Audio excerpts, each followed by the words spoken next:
ഞാൻ ഈ കേസിൽ പൂർണ്ണമായും നിരപരാധിയാണ്. ഈ കേസ് ഹൈക്കോടതി വിജിലൻസ് ആദ്യമായി വിശദമായി അന്വേഷിച്ച് വേറെ 3 പ്രതികളാണ് ഈ കേസിലെ കുറ്റക്കാരാണെന്ന് കണ്ടെത്തി ഹൈക്കോടതിക്ക് റിപ്പോർട്ട് സമർപ്പിക്കുകയും ആ റിപ്പോർട്ട് ഹൈക്കോടതി അംഗീകരിച്ചിരുന്നതുമാണ്.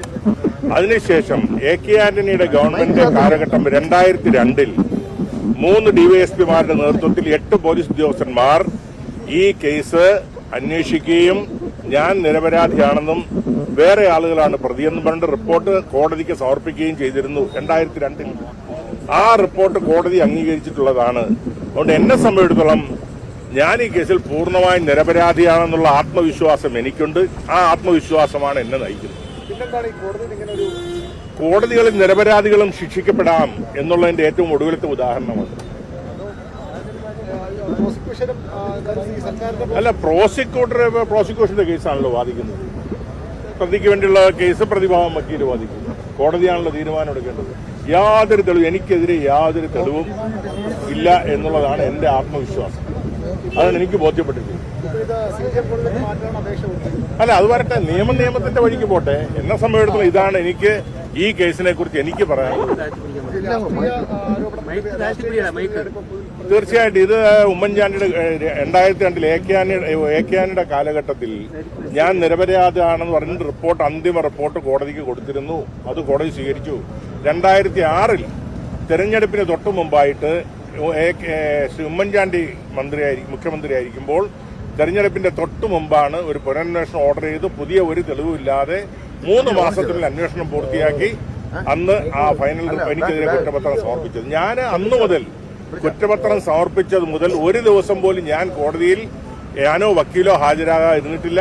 ഞാൻ അന്നു മുതൽ സമൻസ് കിട്ടി, ജാമ്യമെടുത്തു. അന്നു മുതൽ ഞാൻ കോടതിയിൽ റെഗുലറായിട്ട് ഞാനോ വക്കീലോ ഹാജരാകുന്ന ഒരു കേസാണ്. നിയമത്തിന്റെ വഴിക്ക് പോയി. ഞാനൊരു ഇന്ത്യൻ പൗരനാണ്, ജനാധിപത്യത്തിൽ വിശ്വസിക്കുന്ന ആളാണ്, നിയമത്തിൽ വിശ്വസിക്കുന്ന ആളാണ്. അപ്പൊ അതുകൊണ്ട് നിയമപരമായി നേരിടുകയല്ലാതെ എനിക്ക് വേറെ മാർഗമില്ല.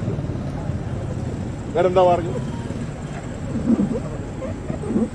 നിയമപരമായി നേരിടുകയല്ലാതെ മാർഗമില്ല.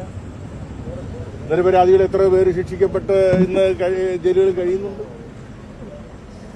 ഞാൻ 100% ഈ കേസിൽ നിരപരാധിയാണെന്നുള്ള എനിക്ക് നല്ല ഉത്തരബോധ്യമുണ്ട്.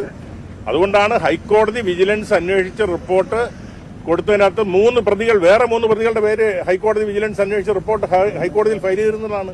അത് ഈ കോടതിയിൽ ഹാജരാക്കിയിട്ടുണ്ട്. അതുപോലെ AK ആന്റണിയുടെ ഭരണകാലത്താണ്, അല്ലാതെ LDFന്റെ ഭരണകാലത്തിൽ. AK ആന്റണിയുടെ ഭരണകാലത്ത് 2002-ൽ 3 ഡിവൈഎസ്പിമാർ, 2 സർക്കിൾ ഇൻസ്പെക്ടർമാർ, 2 സബ് ഇൻസ്പെക്ടർമാർ അടങ്ങുന്ന സംഘം അന്വേഷിച്ച് ഞാൻ ഈ കേസിൽ പൂർണ്ണമായും നിരപരാധിയാണെന്ന് 2002-ൽ കോടതിയിൽ റിപ്പോർട്ട് സമർപ്പിച്ചിരുന്നതാണ്.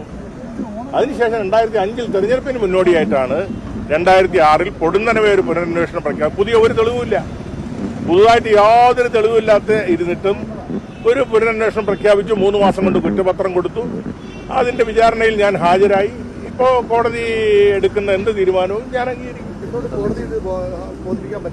കോടതിയിലൊക്കെ ബോധിപ്പിച്ചിട്ടുണ്ട്, കോടതിയെ ബോധ്യപ്പെടുത്തിയിട്ടുമുണ്ട്. അത് ഇപ്പൊ എന്ത് ചെയ്യാനൊക്കെ, അത് ഞാൻ പറയുന്നത്, നിരപരാധികളും ചില കാലഘട്ടങ്ങളിൽ ചില കേസുകളിൽ ശിക്ഷിക്കപ്പെടുന്ന ചരിത്രമുണ്ട്. അതിന്റെ ഏറ്റവും ഒടുവിലത്തെ ഉദാഹരണമാണ്. ഓക്കെ.